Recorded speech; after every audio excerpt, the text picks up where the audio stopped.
বাংলাদেশের একমাত্র নারী আন্তর্জাতিক আম্পায়ার সাথীরা জাকির জেসি বেশ সুনামের সঙ্গেই আম্পায়ারিং করে চলেছেন এই সাবেক টাইগ্রেস ক্রিকেটার। প্রমিলা ক্রিকেটে একাধিক সিরিজে যেমন আম্পায়ারিং করেছেন, তেমনি দায়িত্ব সামলেছেন এসিসির বয়স ভিত্তিক সহ দুটি নারী এশিয়া কাপেও। এমনকি গত বছর নারী এশিয়া কাপের ফাইনালে ছিলেন অনফিল্ড আম্পায়ারও।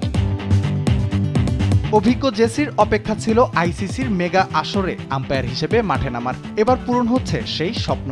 আসন্ন অনূর্ধ্ব ১৯ নারী বিশ্বকাপে ম্যাচ অফিসিয়ালসের তালিকায় জায়গা করে নিয়েছেন তিনি। মালয়েশিয়ায় আয়োজিত এই টুর্নামেন্টে নির্বাচিত ২০ ম্যাচ অফিসিয়ালসের মধ্যে একজন হিসেবে দায়িত্ব পালন করবেন জেসি। সোমবার এক মিডিয়া বিজ্ঞপ্তিতে ২০২৫ অনূর্ধ্ব ১৯ নারী টি-২০ বিশ্বকাপের জন্য ২০ ম্যাচ অফিসিয়ালসের নাম ঘোষণা করেছে। সেখানে ১৬ জন আম্পায়ারের সাথে দায়িত্ব পালন করবেন ৪ জন ম্যাচ রেফারি।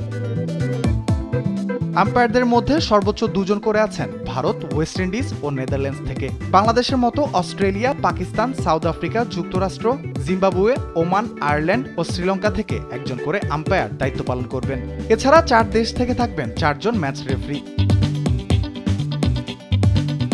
এবারই প্রথম কোনো বিশ্বকাপে দায়িত্ব পালন করতে যাচ্ছেন জেসি। পূর্বের একাধিক টুর্নামেন্ট পরিচালনার অভিজ্ঞতা কাজে লাগিয়ে বিশ্বমঞ্চে বাংলাদেশের নাম উজ্জ্বল করবেন এমনটাই প্রত্যাশা দেশবাসীর।